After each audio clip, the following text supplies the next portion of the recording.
una sa lahat. May pinagkaguluhan sa bangketang yan sa Cebu City. May tao silaw. May tao na naman sa Imbornal.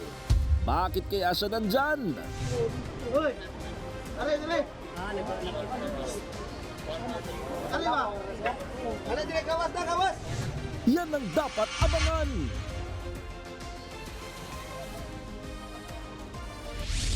Pilipinas, alas 5:30 na. Ito na mga bumabanderang balita. Goodbye for peace, mga may hirap wag sanaying manlimos sa gobyerno, ayon kay Senator Erwin Tulfo. Sino ang dapat managot? Flood control project sinimula ng busisiin ng Kamara. At suspendido, 12 pulis na kasama umanong dumukot sa mga nawawalang sabongero. Sinuspindi ng Napolco.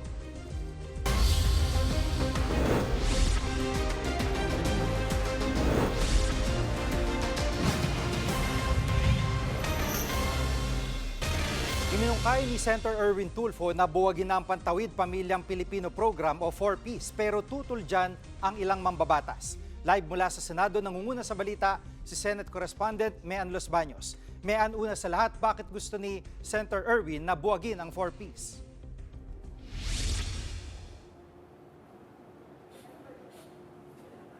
Jiggy, sabi nga ni Senator Erwin Tulfo sa atin, imbis daw kasi na 4-piece ayuda ang ipamigay, mas mainam daw kung pampondo na lang sa mga negosyo ang ibigay sa ating mahihirap na kababayan. At kaya gusto niya ipabuwag na yung buong programa ng 4Ps. May mga nakakausap daw kasi siya dati nung siya ay DSWD Secretary. Mismo mga beneficiaries na rawan nagsasabi, mas gusto talaga nila yung kapital pang negosyo kaysa doon sa monthly ayuda na ipinamimigay sa pamamagitan ng 4Ps. Ayon pa kay Senator Erwin Tulfo, masakit din daw kasing mapakinggan nung ilang mga kababayan natin na sinasabihan na tamad o kaya pabigat dahil sa buwan-buwan ngang ayudang ibinibigay sa kanila. Kaya mas mainam pa raw sana kung ang ibibigay pondo o kapital pang maliit na negosyo. For example, Jiggy, mga sari-sari store, online selling o kaya pagkakarinderya, Jiggy. At may pabor ba ang ibang senador sa mungkahin ni Senator Erwin?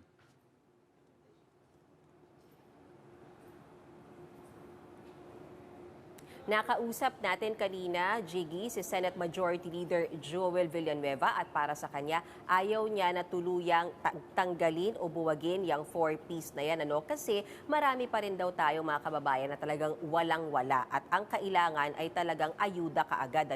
Pero ang mas gusto ni Senator Joel Villanueva, sana magkaroon daw ng mga programa yung DSWD na magbibigay ng training o kaya ay ma-upskill yung ating mga kababayan para cash for work na lang din daw sana yung ibigay sa kanila o kaya isabay naman sa tupad program yung training para mas maraming maging trabaho yung ating mga kababayan nakakatanggap din ng 4Ps. Narito yung bahagi ng pahayag ni Senator Joel Villanueva. Jiki, pakinggan natin. I'd rather have that, yung cash for work. You give them dignity kasi. May dignity yung isang Pilipino na hindi lamang, alam nyo, sa experience ko, every time I go around and even during relief operations, makikita mo dun sa mga kababayan natin, ayaw naman nila ng relief Sa totoo lang, kung meron silang, ang taas ng pride nila Yun yung gusto nila Bigyan sila ng dignity na hindi lang sila pipila at makakakuha ng ayuda or tulong from the government. And more importantly, as you empowered our kababayans, they would have better chance to face the future and stand up on their own. At may anong sabi ng DSWD na siyang nagpapatupad ng 4Ps?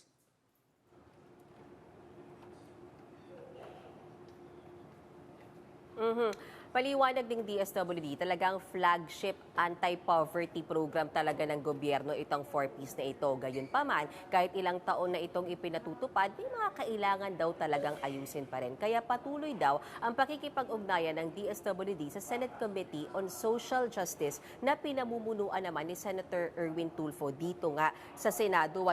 Yan daw ay para bisitahin yung ilang mga batas na umiiral kaugnay sa 4Ps. Tignan, ano mga pwedeng amiyandahan dyan. Nung nakaraang linggo nga, Jiggy, nagkausap si DSWD Secretary Rex Gatchalian at si Senator Erwin Tulfo para pag-usapan din nga talaga at ilatag ano ba yung future, ano yung pwedeng gawin ng mga gumraduate na sa 4Ps, baka pwede nga dyan ipasok yung pagnegosyo para hindi na sila babalik doon sa tinatawag na poverty line o sa kahirapan, Jiggy.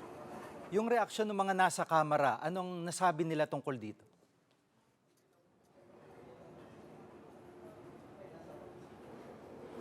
Jiggy, pumalag dyan si mamamayang Liberal Party List Representative Laila De Lima dyan sa kagustuhan o sinasuggest si Senator Erwin Tulfo. Siya, si Congressman Laila De Lima, ang author, nagsusulong ng Expanded 4Ps Act para mas palawigin pa sana yung suporta para sa mga benepisyaryo nga ng 4Ps. Sabi ni De Lima, hindi naman daw palamunin yung mga 4Ps beneficiaries at hindi rin daw yan maituturing na limos. Huwag daw sanang sirain yung isang programa na maganda naman yung layunin. Katunayan, higit 1.2 milyong pamilya ng araw ang nakaangat sa kahirapan dahil na rin dito sa 4Ps na ito. Jiggy, si De Lima ang principal author at siyang nag-sponsor at nagsulong ng batas to institutionalize itong 4Ps na ito. At gaya nga ng nasabi ko, siya rin ang nagsusulong ngayon ng Expanded 4Ps Act para mas dumami pa sana yung suportang maibibigay sa mga 4Ps beneficiaries. Balik sa iyo, Jiggy.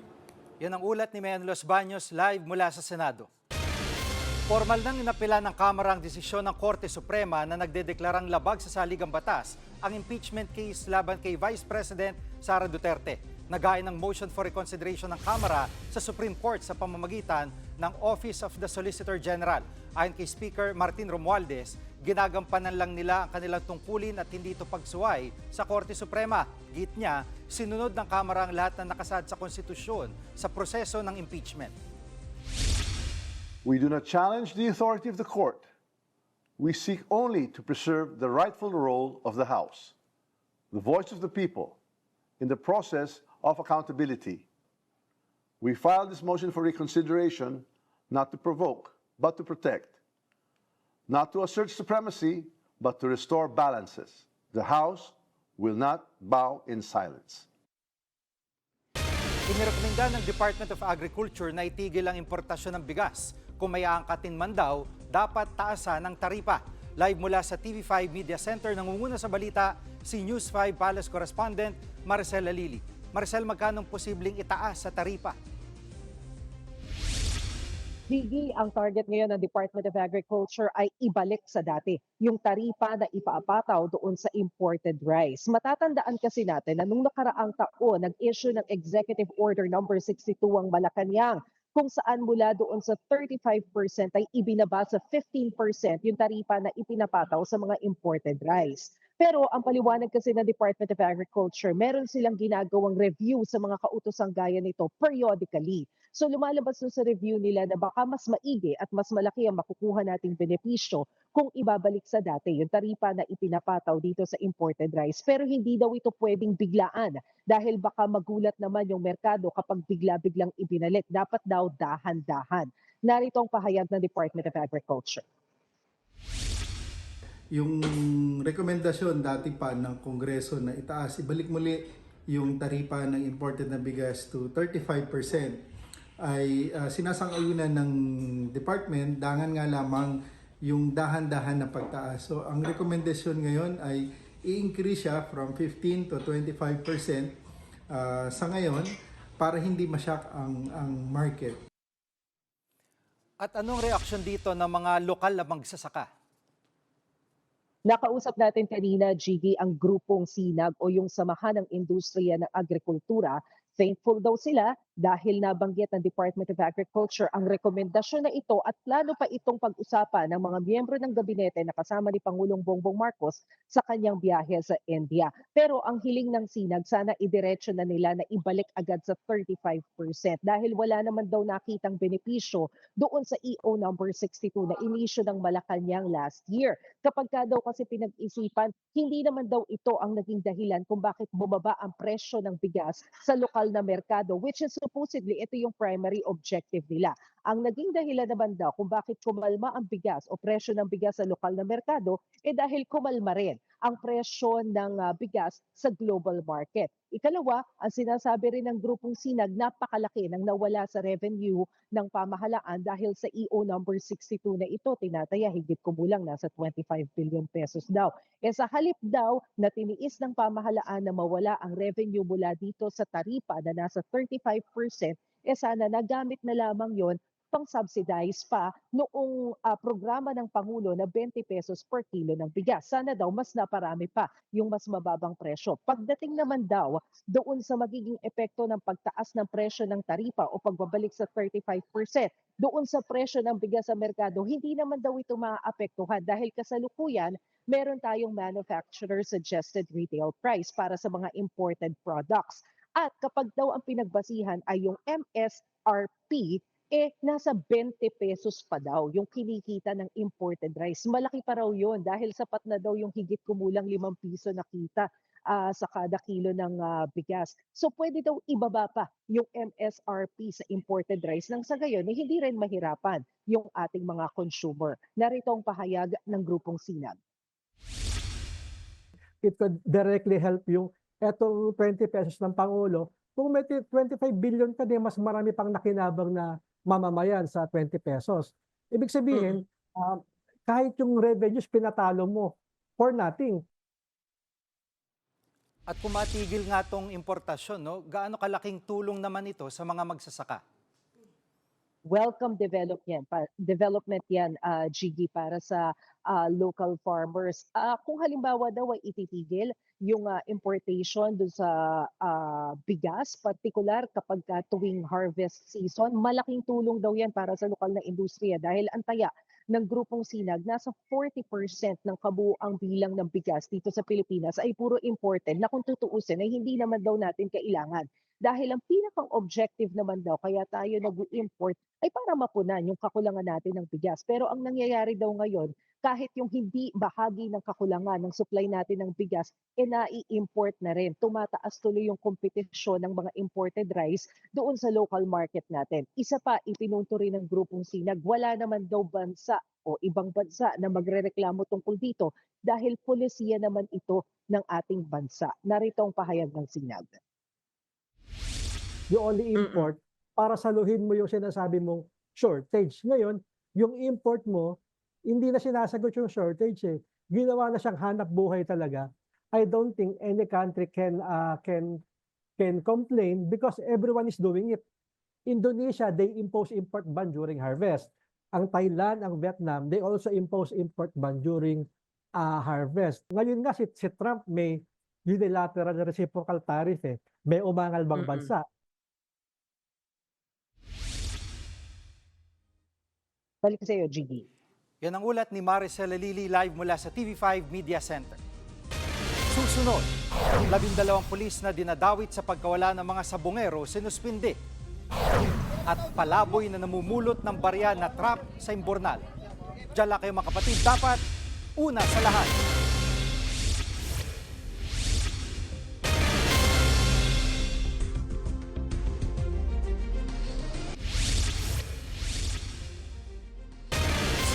Busisiin ng Kamara mga flood control projects matapos sa mga nakarang pagbaha. Live mula sa Batasang Pambansa, nangunguna sa balita si News 5 House Correspondent Marian Enriquez. Marian, ano na pag-usapan sa unang araw ng pagdinig?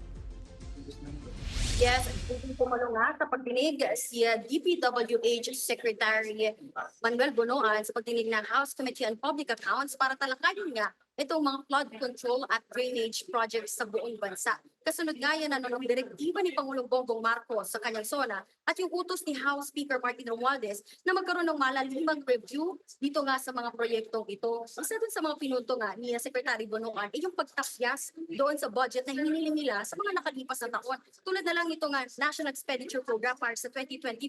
Hiningi sila na nasa 4 billion pesos para nga sa flood control projects. Pero yung inaprubahan dun sa ilalim ng General Appropriations Act o yung panukalang pondo ay nasa 1 billion pesos na lang. Ayon pa nga kay Bonoan, tinapyasan din yung hiniling nilang budget sana para doon sa maintenance ng mga road projects. Bagay na ipinainis nga ng ilang mga mambabatas dahil nagmukha daw budget hearing itong presentation ni Bonoan kanina. Pakinggan natin. Hindi ba ito budget hearing eh? We didn't even hear kung what happened during the last bagyo.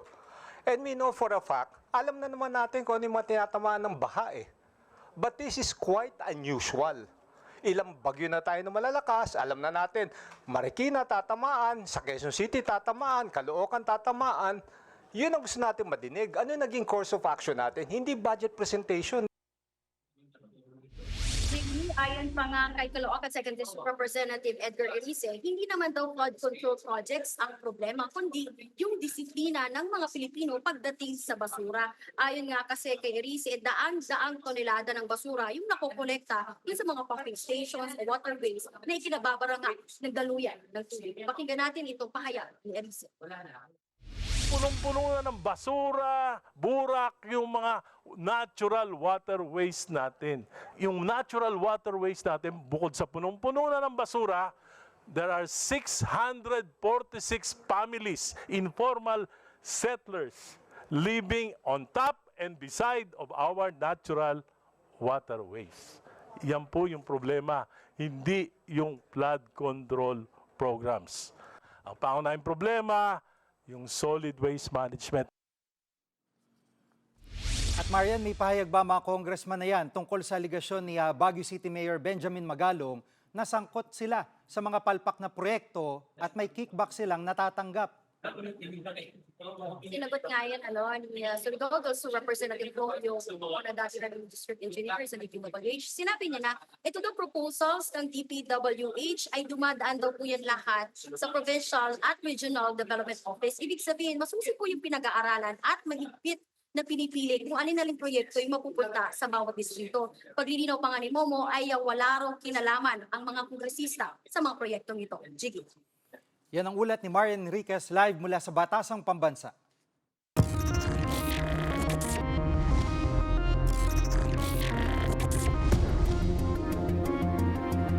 Sinuspendina ng NAPOLCOM ang 12 pulis na dawit sa pagkawala ng mga sabongero. Live mula sa Bulacan, nangunguna sa balita si Gary De Leon. Gary, gaano katagal ang suspensyon ng mga pulis na ito? Higit 3 buwan o 90 days na preventive suspension ang pinatong ng NAPOLCOM sa 12 pulis na sangkot sa pagkawala ng mga sabungero. Kabilang niyang ilang police lieutenant, colonel, police major at karamihan ay police sergeant. Nag-ugat ang suspension sa kasong sinampa ng whistleblower ni si Julie Dondon Patidongan o alias Totoy sa NAPOLCOM. Ayon kay alias Totoy, sangkot ang mga pulis sa pagdukot at pagpatay sa mga nawawalan sa bungero. Sabi naman ng NAPOLCOM, hindi po sinusmindi sila, ay guilty na rin mga pulis sa mga ibinibintang sa kanila. Bahagi raw ito ng proseso para hindi sila maka-impluwensya sa investigasyon. Effective immediately ang suspension. Sa ngayon, nananatili sila sa kustudiya ng PNP sa Camp Crame. Jiggy. At Gary, may reaksyon na ba ang kampo ni Atong Ang sa sinampang murder at serious illegal detention sa kanila kaugnay nito? Giniit ng abogado ni Atong Ang na si Atty. Gabriel Villarreal na inosente ang negosyante. Bukas daw ang kampo ni Ang sa pagsasampa ng reklamo ng mga kaanak na nawawalan sa bungero para formal na rin nila itong masagot sa tamang forum. Tinawag din nila itong flow at walang basehan ng testimonya ni alias Totoy tungkol sa kaso. Matatandang sinabi ni alias Totoy na mastermind si Ang sa pagkawala ng mga sabungero. Hiling ng kampo ng negosyante, tingnan din ang biglang paglantad ni alias Totoy at timing niya rito. Gawa-gawa lang daw ang mga istorya ni alias Totoy. Balik sa iyo, Jiggy. Yan ang ulat ni Gary De Leon live mula sa Bulacan. Susunod, nawawalang batang babae na tagpuang patay sa bakanteng lote. Huwag kayong bibitiw, dapat una sa lahat.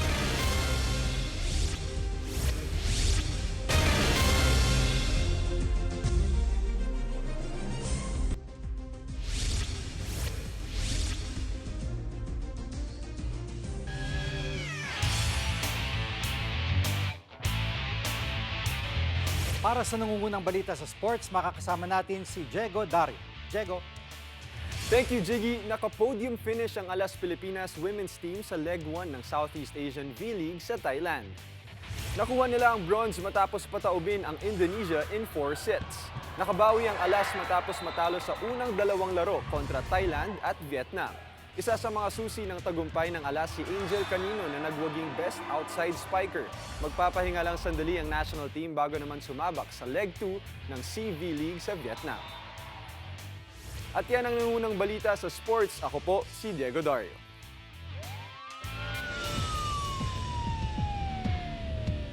Narito ang mabilis sa pasada sa Presinto 5. Hubot-hubad at wala ng buhay nang matagpuan sa isang bakanting lote ang nawawalang 8 anyos na babae sa Novaliches, Quezon City.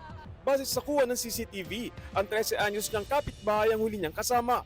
Nahuli ang binatilyo at umaming sinakal niya ang biktima hanggang sa mawalan nito ng malay. Base sa investigasyon, posibleng may iba pang sangkot sa krimen.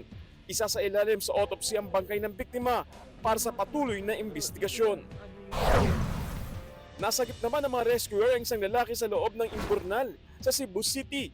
Kwento ng mga residente, palaboy ang lalaki at pumasok sa imburnal para mamulot ng mga barya. Tinanggal ng mga otoridad ang takip ng imburnal para maiangat ang lalaki. Isa ang patay habang 7 sugatan sa karambola ng 5 motorsiklo at tricycle sa Maguindanao del Sur. Base sa investigasyon, nagkakareraan na sa 10 kabataan. Hindi silang sumalpok sa tricycle sa kanilang harapan. Dinala sa ospital ang 7 sugatan, kabilang ang driver ng tricycle. Isang lalaki sa Samar na may sakit umano sa pag-iisip ang 10 beses tinaga nang balikan siya ng lalaking sinuntok niya. Agad inaresto sa follow-up operation ang nanagang sospek. Nagpapagaling na ang biktima sa ospital. Gary De Leon, News 5. Mga bumabanderang headlines, alam mo na, dapat una sa lahat. Abangan niyo po kami ulit bukas dito sa TV5, 1PH, RPTV, True TV at 105.9 True FM.